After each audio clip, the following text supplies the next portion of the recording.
What's up, guys? I'm Gabby D, and this is Beyond the Bonesaw.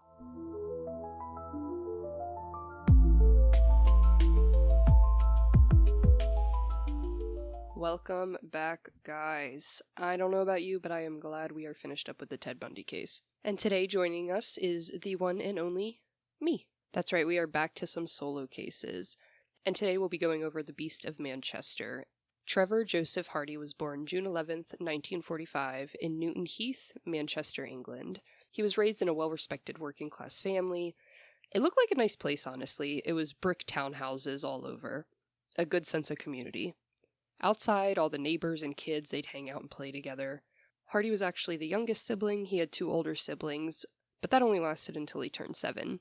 Until then, his mother doted on him, that last baby sibling. They all grew up in this loving family, and they all protected one another. They had a very close bond and relationship. The mother did have a specific favorite in the group, which was Trevor, the baby at the time. And the dad, he did make sure everyone was, obedient and well-mannered, but he wasn't harsh. And everyone says other than that, he was pretty much a very chill guy. They said he was very lenient and easygoing. They also said you could tell very early on Hardy was the black sheep of the family. When the last of the 4, Colin, was born, Hardy's uncontrollable bad behavior would begin at the very young age of 7. In primary school, which is England's version of elementary and middle school, according to Google at least, he was known for being a bully to his classmates. He'd just terrorize people, he'd steal from them. He was a very angry, aggressive child. And sadly, it wasn't long until he began to burglarize homes and businesses around town. Mind you, this is back in the 50s and 60s while he's growing up, so unlocked doors were a thing, and honestly, he was between 13 and 14 at the time, so that also says a lot. At the age of 15, he was finally caught and sent to adult prison on the burglary charges. The judge would claim, quote, due to the public's protection. He was going into an adult prison, and if that's the case at only 15 years old, I can't imagine how Trevor acted, honestly, or how he was. But he'd be sentenced to a year in an adult correctional institution. Again, this is back in the day, so this happening did have an effect on his family's social standing in their community. Pretty much he brought a lot of shame onto his family, and the community pushed them out. They ostracized them. And this also didn't affect the family and the community, but this would put a huge wedge between Hardy and his father's relationship. A few years go by, he gets released, and then at the age of 18, he was jailed for indecent exposure. So on top of being a thief, he's also a fucking weirdo. Now, Trevor would go around boasting about how smart he is because he'd mainly just steal cash as a way to pretty much not link himself to the crimes of the burglary he was committing. But somehow his dumbass would always get caught. At this point, Trevor Hardy was basically known as the city thief, right? And at the age of 20, he'd add to that, since he would be arrested for indecent exposure. According to all the records I saw, this happened a few times when he was 18, and then again when he was 20, and he was finally jailed for it. He honestly spent most of his early life locked up in institutions and approved schools, which approved schools are basically reform schools, so schools assigned by judges for bad kids. And in these schools and institutions, he'd find out he had a knack for breaking out of them. So they also sent him to adult prison as a way to make sure he couldn't escape, honestly. This guy's a mini Ted Bundy in every way. Just wait. It got so bad he'd become the youngest person to be locked up in Manchester's Strangeways adult prison. So great accomplishment, I guess. Obviously that's sarcasm. I also saw some articles that in the free world, Hardy shot one of his friends in the head with an air rifle and started to carry knives with him, so that combined with his anger issues was not going to end well at all.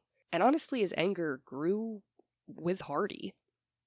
He'd start dabbling with alcohol, as most teens do, and literally a beer or 2 in, he was a totally different person. He'd be known by everyone at the bars and around town as not being able to handle his liquor. And of course, his aggressive, angry outbursts led him to being in and out of jail, as if he already wasn't.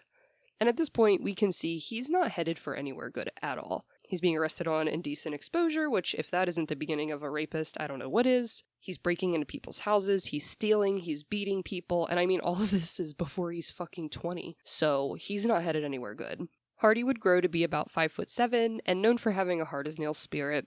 He would be known as having a, quote, unusually close relationship to his mother, and having only a few normal relationships with girlfriends, but nothing that stood out really. Like, there's no relationships that claimed abuse, or he was in for such a long time, or engagements. There was nothing noted.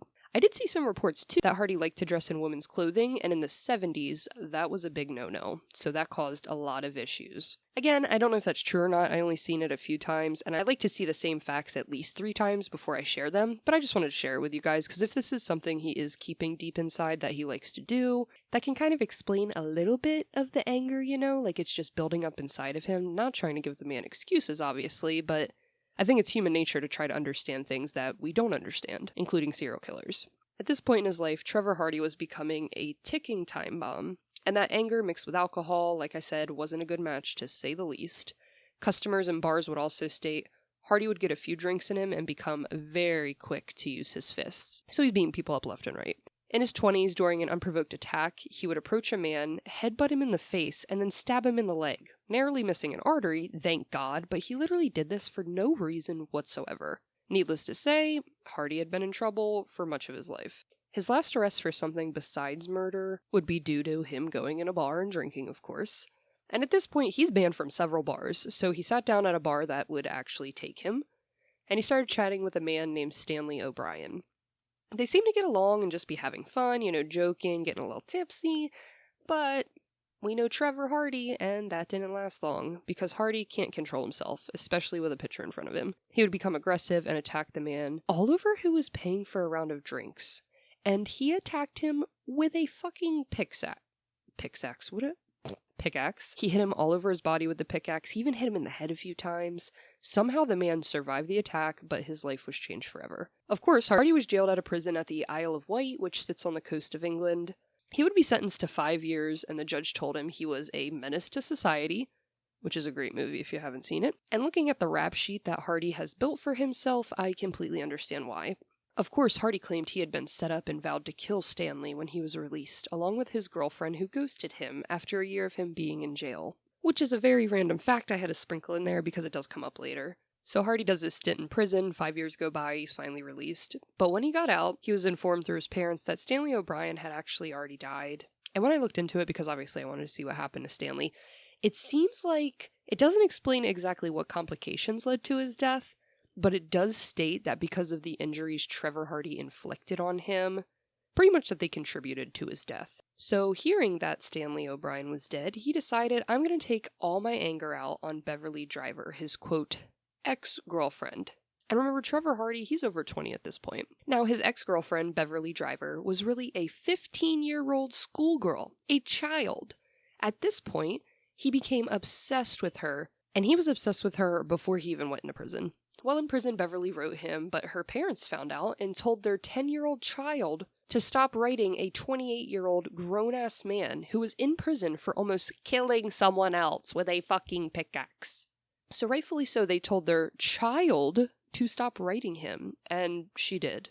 Not that I think she really had a say, she was fucking 10 years old, but yeah. A 28-year-old and a 10-year-old, I really should not have to speak on the matter. We all know how disgusting and vile that is. It's fucking nasty. But the two, they did chat the first year in prison, and like I said at this point, he was obsessed with her. So when she ghosted him via her parents' request, because, you know, she's a child, this was enough of a reason for Hardy to want to kill her, which I really don't understand, but I mean, it's probably a good thing I don't understand a serial killer's train of thought. Like I stated, Stanley was already dead, so he was gonna go after Beverly now. And what an odd commitment. He's so unhinged that for 5 fucking years, he planned on getting out and killing not only a man, but a then 10-year-old child. He didn't care that he was getting out of jail, just to possibly come right back in for murder. And this truly shows the anger that lived inside Trevor. He harbored that for 5 years. He literally couldn't see past his blind rage and was so dedicated to doing this.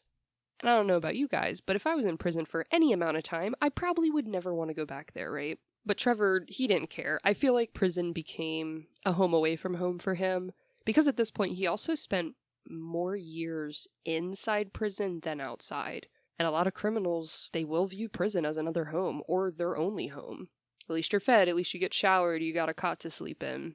So I don't really think Trevor feared prison. He also was a very angry man, and I'm sure that carried into his prison life. But I'm getting off track, so let's get back on it.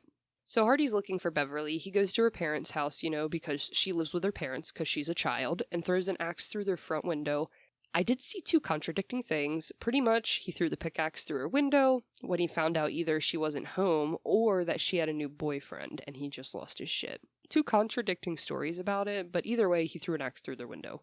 And a side note before we get into his first murder, in case you're like, how have I not heard of Trevor Hardy, right? So Trevor Hardy's crimes take place in the 70s, and they actually overlap the Yorkshire Ripper murder spree, which is a huge case over there. And it also overlapped when Ted Bundy here in America started his first confirmed killing. So he started in 1974, just like Bundy.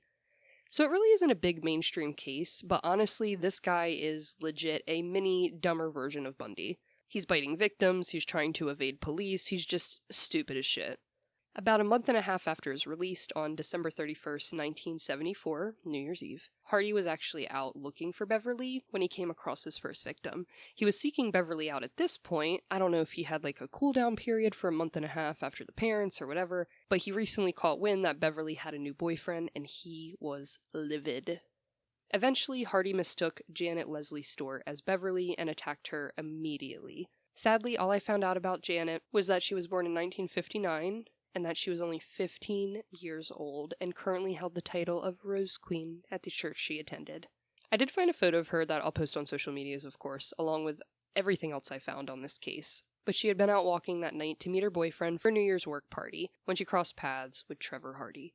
We don't know what he said to her, if anything at all, but it ended with him stabbing her in the throat and killing her that New Year's Eve. He threw her in the car as they drove through Newton Heath until he stopped at a clay pit and buried her in a shallow grave. For weeks afterwards, he kept returning to the makeshift grave at night to disturb the body. He'd cut off her hands, feet, and head with an axe, bury everything except the head in various spots around the area. When he was done, he took her head and tossed it into the lake nearby. He kept her blood-stained clothes, her handbag, and even kept her ring as a sick trophy. And during this period, he started dating a woman 10 years older than him named Sheila Farrow, and she'll come up later on in the series. And he gave her that ring he took from Janet Stewart's cold dead hand as a token of his undying love. Police listed her as a missing person and wouldn't learn what happened to her until Hardy's future confessions, which... light in a dark tunnel, that's right guys. This is solved. It's solved, he spent his life in prison, he's dead now, we're good to go. For Janet's murder, according to Trevor Hardy, he saw Janet getting out of the car around 10:40 and mistakenly took her for his ex-girlfriend Beverly, also admitting that he dated a 15-year-old child. He then would tell police that he stabbed her in the throat, cut her neck, dragged her body into a hollow, and covered her up. He then returned to her body and removed her head, hands, and feet. We know this is when he took her ring to give to his current girlfriend, so there's that. And if you're wondering why I'm repeating, this is exactly what Trevor Hardy said happened. So I'm going to go over pretty much the medical examiner's view and the detectives, and then let you know what Trevor Hardy said.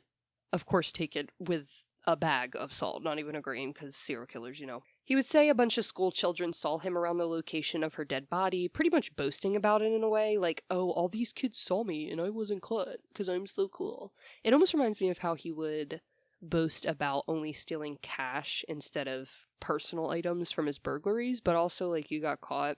I think he just has this need to boost his ego, and it's just hilarious because he's as dumb as a bag of rocks.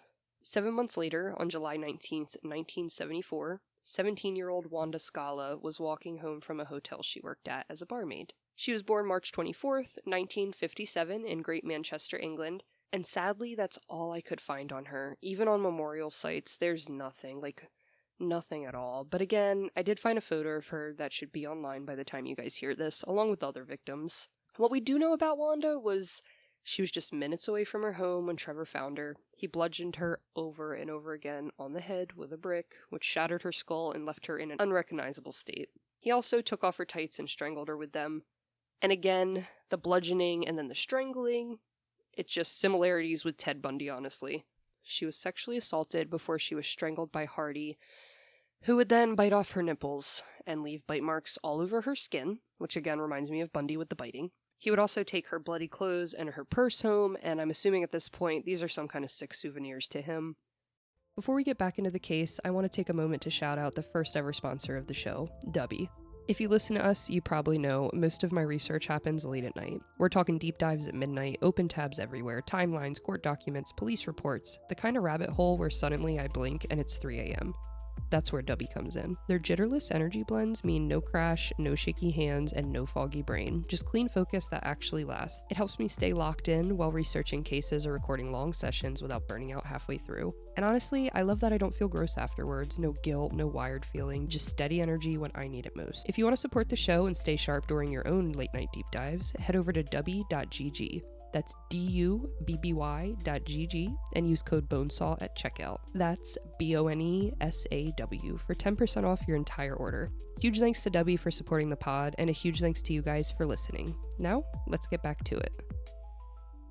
When her body was found, she was found laying on her back with her arms and legs outstretched. She was partially buried under a bunch of bricks and a huge piece of cardboard on top of her, but not very well. Because, thank God, the next day, someone was walking by this job site because he just left her at a job site, and they saw her bare legs sticking out of the cardboard and notified police. Apparently, the cardboard was literally only covering her torso and part of her upper head. And it's at a job site, so again, dumbass. I don't know what else to say, except that's very stupid. Thank God, thank God. She was wearing nothing but that sock that killed her wrapped around her throat. After officers arrived, they noted both her eyes were removed. According to medical examiners, she had bite marks all over her. She was sexually assaulted. Her right sock had been left tied around her neck, as I stated, and a post-mortem exam revealed her cause of death being severe head injuries and strangulation. They also said, quote, "The head injuries were consistent with having been caused by a large number of heavy blows from a brick found at the scene. Her right nipple had been bitten off completely, and there was a lacerated wound and bruising near the upper part of the vulva. Could have been caused by kicking or a blow from some sort of blunt object. And as for her eyes, they actually would be found in her abdominal wounds." So he took out her eyes and put them in her stomach. When she was found also, she was only 200 yards away from her home, so she was really close by.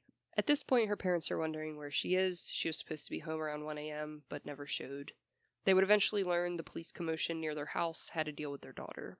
The police did return to the area a few days later, and they actually found a pair of shoes belonging to Wanda right near where her body was, showing Hardy had a brazen mentality to come back the day after and leave her shoes.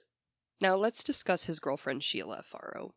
After his stint in prison for hurting Stanley O'Brien with the pickaxe and ultimately killing him, honestly, Hardy would meet his new girlfriend Sheila. She was reported to be 10 years older than him, and she visited the bars often, so I guess they had drinking in common. Hardy would actually be overheard a lot saying that she was his mother figure. And yeah, take that as you will, but for me, disgusting. A week after murdering Wanda, Hardy and his girlfriend Sheila would meet his younger brother Colin, the one that was born last, for a drink at a local bar, where he apparently told his brother that he killed Wanda. In the pub, Colin walked on eggshells, basically. He loved his brother because that's his brother, but I think everyone knew what he was capable of and were very wary of him, especially around alcohol. Now, Colin, he was nothing like his brother, thank God, because he would tell police, allegedly, that his brother Trevor had confessed to killing Wanda during a night out drinking. He brought up the murdering of the girl in the papers, Wanda, and at this point, his first victim wasn't found, and she honestly wouldn't be until after his arrest. He would actually admit to killing her and show them where she was, but we'll get into that later. So at the bar, he keeps bringing up Wanda and her murder, and at first Colin eventually was like, yo, you won't shut the fuck up. Why are you so invested in this murder? Why are you so interested, were his words. And eventually Trevor Hardy would say, because I did it, admitting to killing Wanda. Colin would say the more his brother drank, the more he opened up about the killing, and he was pretty detailed. In May 1977, the Manchester Evening News reported Colin hadn't believed his older brother when he said the killing was the result of a robbery that had gone wrong, so I guess that's how Hardy tried to justify killing a child. Colin said, quote, "I knew he was not telling the truth. Then things got tense. We went back to my flat, and then the next thing I knew, he was beating the 7 bells out of me. He ripped the clothes off me, battered me with a telephone, and finally left me senseless and covered in blood on some steps. There was blood everywhere, even on the ceiling. He wouldn't let my wife go for an ambulance or help me in any way." After the attack, he would actually walk out and came back as calm as can be, and he'd ask his sister-in-law, Colin's wife, to cook him beans and toast because he, quotes, feels hungry and hasn't had his tea yet. And she said he was so polite in asking. She was petrified. And of course she made it as she watched her husband laying on the floor in his own blood, unconscious. I can't even imagine. Sheila watched it all. She watched her man beat and abuse his own brother, She watched Hardy sit down calmly, eat, and chit-chat as if nothing had happened with his sister-in-law. Mind you, again, his brother is still unconscious on the steps at this point, and who knows if he's even breathing. But she sat down and watched all this, and it seemed like it didn't bother her. The following day, Colin and his wife went to the police and told them what happened, and Hardy was brought in for Wanda's murder. They actually brought him in immediately, and he claimed it wasn't me. I'm sure after looking at, well, one, I feel like police and detectives in this town know him and know what a troublemaker he is and how violent he is, and if they don't, they can pull up his records and see. So when they bring Hardy in and question him, he's like, I don't know what my brother's even talking about. I was also with Sheila the night Wanda was murdered. I was with her all night. Couldn't have been me, right? Now, detectives, they didn't believe it for a moment. And when they had Hardy in jail, they wanted to compare the bite marks on Wanda's body to Hardy's now that he was in custody. Remember, it's the 70s, it's not a time of DNA, so primitive measures had to be taken. And stupid little shitty Sheila not only corroborated his alibi, but she smuggled in a nail file for him. He would take this nail file and file down his teeth. The reports saying this, he shaved them down so good, it, quote, changed them dramatically. And every time I think of it, my ears start to ring and I get chills. He literally filed down all of his, I'm getting chills saying this, he filed down all of his teeth just to avoid being arrested, and he did it dramatically. Your teeth are super sensitive, especially nerves, filing. When I was a teenager, I chipped my front tooth, and I had to get that filed down, and I remember getting numbed for it. Now I'll point out the obvious. Sheila has to know he did it, right? Right? And she takes it a step farther later. Now, his teeth were changed so drastically they didn't match, and stupid shit-faced Sheila Farrow said on the other night of the murder they were together while it happened, so it really ruled out it being Trevor Hardy. And ultimately, they had to let him go. And like I said, it's okay to hate Sheila. Not only did she provide him with a nail file and a fake alibi, but it would later be found out she washed the blood from his clothes after his first killing, and then she'd later admit to a jury that he had confessed to killing Janet, the first girl killed, and even showed her where he buried her body. She helped him hide behind their fireplace when police arrived one time, but we'll get a little more into it later. Just know it's okay to judge her. She's a piece of shit. Now, Trevor Hardy getting out of prison meant that his young brother Colin would now live every day in fear of his own life after turning his brother in. He knows how his brother is, he knows how aggressive he is, and now his brother admitted to killing this young child, so I'm sure Colin was terrified, and his wife was just as much, especially after the beating he just took from his brother. So Hardy's banging on his brother's front door, let me in, let me in. He eventually busts down the door, runs upstairs, and found his brother. Thank God police were called and dragged Trevor Hardy out of his brother's house before Colin was hurt. They pretty much just considered it a domestic dispute, and sadly, like a lot of domestic disputes, no further action was taken. Now at this point, the press have got wind of Trevor Hardy, right? And you might be like, finally, this is what, gets Trevor in trouble. Like, the press is like, what the fuck, this guy? At age 27, Hardy did something surprising and would be hailed a hero of his town and an amazing neighbor because he rescued a couple from a burning building. But that was short-lived because once the investigation began, they found out Trevor Hardy was the one who started the fire. You think he'd be charged with something, however it seems like nothing came from this case at all. Maybe I just can't find any records of it, but I don't see any kind of disciplinary action taken for him starting the house fire. Fast forward a little bit. Hardy, now having mutilated his own teeth to throw police off his scent, would kill again within 6 months of his release. Ralph and Jacqueline Mossif were headed to bed around midnight when their home phone rang. It was their 17-year-old daughter, Sharon Mossif, who was lovingly referred to as Titch due to her very small stature, and she was calling home asking what number bus she should take to get home. She'd gone to a work party that night, and typically her parents would give her a ride, but it's almost midnight, it's getting really late, she just thought she'd catch the bus. So they told her which number bus to get and left the front door unlocked for her. They also would do this thing where they'd put 2 empty glass bottles behind the door, so when the door opened, the bottles would clink and let them know Sharon was home. This is something I hear of a lot back then. This was like their home alarm system, and I hear it in a lot of cases too. But sadly, that reassuring clink would never come. The next morning, Ralph and Jacqueline were both worried as they realized Sharon never made it home. They both were married before, so Jacqueline was technically Sharon's stepmother, and Ralph was her biological father, and they thought maybe she'd gone to her bio-mom's house, right? But they noted this insane police activity around the canal by their house, and the awful truth came up that the body they found out there might be their daughter Sharon's. A police officer in a van would later report he actually saw Sharon get off the bus and she was only 5 minutes away from home. But at some point, we know she crossed paths with Trevor Hardy. There were reports people heard screaming coming from the canal that night, but nothing came from it. If you hear something, say something, guys. Especially stuff like this. Now Hardy, remember, bag of salt, he is the murderer. And when this is his recollection of events, he claims she caught him breaking into her place of work. He says he was hiding in the doorway of where she worked, trying to break in. And he claims that she saw him. It sounds like she was walking by. I don't know if she went out the back of the building or was going back and forth to do so. Who knows? Pretty much she wasn't in the building. She was walking by and she was like, "What are you doing? I work here. I just saw your face. Just leave, man." And honestly, I'm assuming she probably was headed to the bus stop at this point and just spotted him trying to break into her place of work and proceeded to confront him. And Hardy would say he just snapped. He ripped off her stockings and used them to strangle her. She was also beaten badly around her head and had bite marks all over her body. One nipple was also bitten completely off, and she was strangled. He did throw her body into the canal, but then had an afterthought that made him jump right back into the canal. "They almost caught me once because of my teeth, and I can't let it happen again. After all, you can only file them down so much." So he goes back in the water, grabs her, pulls her out, and mutilates the areas where he had bitten her to alter the bite marks. Sharon's body was found the next day and I didn't write it out, so I apologize. I'm not sure if it's Rochdale or Rochdale, but pretty much her body was found the next morning in the canal there by someone working at the nearby dairy. It was a cold night on March 1976, so by the time her body was found, the water had actually frozen around her, keeping her in this eerie frozen pose. Police frogmen would be the one to retrieve her body from the canal before a huge murder hunt was launched to catch this monster, because obviously he's not stopping. After the pond started to melt, her handbag and clothes would actually be found. Side note, and it's a sad one, her father caught wind the police were down at the canal because, sadly, he does this so close to their houses, they're almost home and he gets them.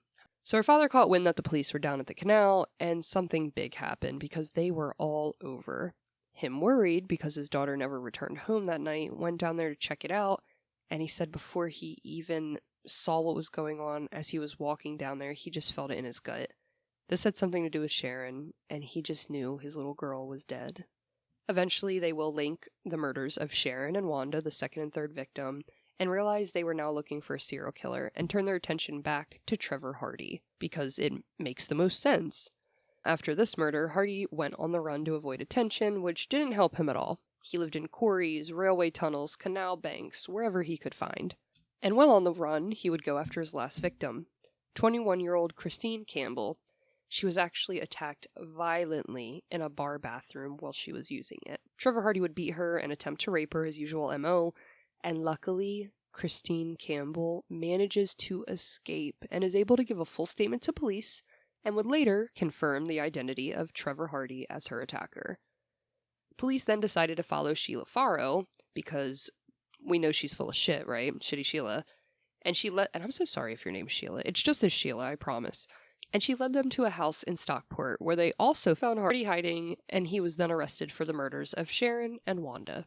In late August of 1976, the trial of Hardy started, and by now he actually admitted something that surprised everyone. He told them about his first victim, Janet. I don't know if he just wanted to clear his conscience, or he's like, well, fuck, I'm going to jail for murder. I might as well admit to it, which I honestly wish most serial killers would do, but I know they don't. But luckily he did, and he would actually lead them to the area where her remains were found and the canal that he tossed her head in. So everyone was surprised when he admitted to not 2, but 3 murders, and while he was doing this, his girlfriend was telling another story. Shitty Sheila would recant her previous statement she made to police and tell them the alibi she'd given for Hardy was a lie along with all the other BS I stated earlier. I did see someone put in for her to be charged because everything she did was highly illegal. Highly. She's basically an accomplice at this point. And I saw a report saying this was dated November 11th, 1977, and it was saying, quote, Mr. Rose, a member of Parliament, asked the Attorney General whether he will refer new evidence supplied by Miss Scala and Miss Simpson to the Director of Public Prosecutions with a view to considering whether this constitutes sufficient evidence to enable the Director of Public Prosecutions to prosecute Sheila Farrow as an accomplice to a murder committed by Trevor Hardy. End quote. And of course I looked more into it, and it seems like nothing came from this. She was never charged, she never faced any consequences. She was never charged and never faced any consequences. I'm not sure if they used her as a witness instead. I did not see much about it, sadly, but she should have been. Now back to Trevor Hardy. He showed no remorse and would lead police to his first victim's body, like I said. During trial, he eventually fired his Queen's Counsel, which is our version of a senior lawyer out here in America, basically pulling another Bundy. And that's right, he decided to be his own legal defense, attempting to get a lesser charge of manslaughter and fucking it up, because you always do. Never try to be your own attorney, lawyer, whatever. It never ends well. Or, maybe just not kill people in the first place, I guess I should say. Now, Trevor Hardy, as his own lawyer, would say he claimed innocence on the grounds of diminished responsibility. So it's pretty much a partial defense. I thought maybe it was basically him claiming insanity, right? But it's not. This actually acknowledges that the defendant's mental condition was substantially impaired, but not so severe as to claim insanity or remove all criminal responsibility. So it's saying like, hey, I did this, but we're going to diminish my responsibility a little bit because of these other underlying factors.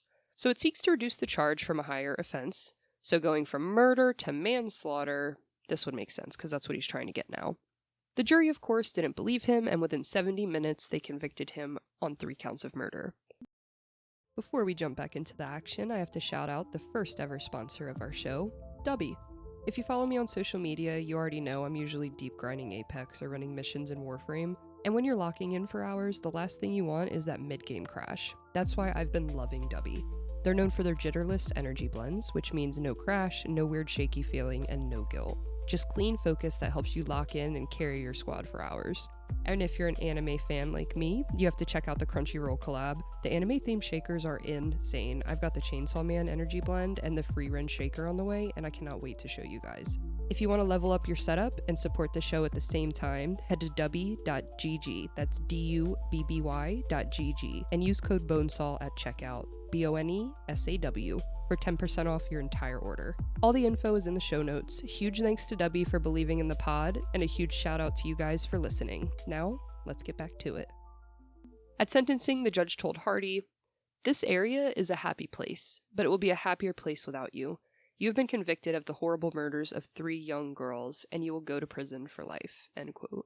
And like that, Trevor Hardy was found guilty on 3 counts of murder and sentenced to 3 life sentences, which was a whole life tariff, meaning he would die in prison. May 2nd, 1977, shortly after Hardy's conviction, the MEN would report that from his prison cell, they found a dossier of death just before his trial. Because remember, when you're convicted on murder, you automatically get appeals, yada yada. The pages coldly recorded the sickening details of his savage crimes. He wrote it all down. And Hardy would say he claimed he wrote it because he wanted to set the record straight. And in 2008, Hardy asked that his minimum jail term be set to 30 years. And Judge Mr. Justice Thierry, which awesome fucking name, Mr. Justice. You're in the right career field. At the High Court denied his request, stating for Hardy, he did not accept his guilt nor show any remorse, and that for him, life should mean life. Judge Thierry would also say that the utterly wicked Hardy would serve a whole life sentence and die behind bars, as the evidence had shown sexual and sadistic conduct with no mitigating features. Another thing Hardy did, which completely blows my mind, he decided to send a personal letter to the Mossif family, as in Sharon Mossif, his last victim. And apparently this letter also had more info on the murders, so I believe this letter may have been a copy of the dossier of death, but I can't confirm or deny it, because for the life of me, I looked it up for days. I even put in groups if anyone knows how to find it. I could not find this letter to save my life. The only thing I found was a picture of her dad holding the letter, and of course you can't read the letter because it's back in the 70s. And mind you, he's not allowed to reach out to his victim's family in any way, so an investigation began into how he got this So an investigation began on how he got this mail out, and it was later found out that his cousin smuggled it out of prison and then mailed it for him. And just the balls on this guy should have been mutilated and mangled. I did see Sharon's father, Ralph. He made a comment on the letter that Hardy sent him, and pretty much he said that Trevor tried to say it's all his parents' fault and that he wasn't to blame, it was his upbringing. His letter showed no remorse, no ownership, and no apology. So completely trying to blame his parents, and look at all the other siblings, man. They grew up in a loving, protective, secure home. Now, onto the the best news of this entire story, on September 25th, 2012, 67-year-old Hardy suffered a heart attack in his cell at Wakefield Prison and died the next day, which, honestly, I hope it was the longest, most painful heart attack ever in human history. He did spend the last 35 years of his life in jail and was one of the longest-serving prisoners in England and Wales. A victim's family says they can finally be at peace after the prison death of one of Manchester's most notorious killers. And Trevor Hardy would actually be dubbed the Beast of Manchester. He collapsed in his cell at Wakefield Prison on Sunday after suffering a heart attack. After news of his death in prison, Sharon Mossif's family, the one who got the letters from him in prison and everything, described how they held a huge party to celebrate his death. Her father, Ralph, who was now 75 and still lived in Failsworth, said, quote, "Me and my family think this is the best thing that has ever happened to us. It's like winning the lottery. We've had a big party to celebrate his death, and we feel as though the burden has been lifted from our shoulders, knowing that he cannot come out and do anything else to anybody else. We knew he was inside, but you can't forget something like that. It preys on your mind. What he did was cold-blooded murder. He was an animal." End quote. And I fully agree. Just a last topic to cover. At the time of his death, many believe he actually had more victims, specifically a woman named Dorothy Leedon. Manchester locals had long suspected Hardy in this murder. It actually took place in 1971, and she was a 17-year-old, so it really fits what he goes after in victims. In 2004, family members requested that the Greater Manchester Police re-examine old evidence. Dorothy Leydon, she was 17 when she was raped and beaten to death in April 1971. Her body was dumped behind a pub on Rochdale Drive. She also was hit over the head with a brick, just a ton of similarities compared to the other girls. Many do believe this case had been a precursor to Hardy's reign of terror. I always say it, there's usually factors that happen or take place before they get caught.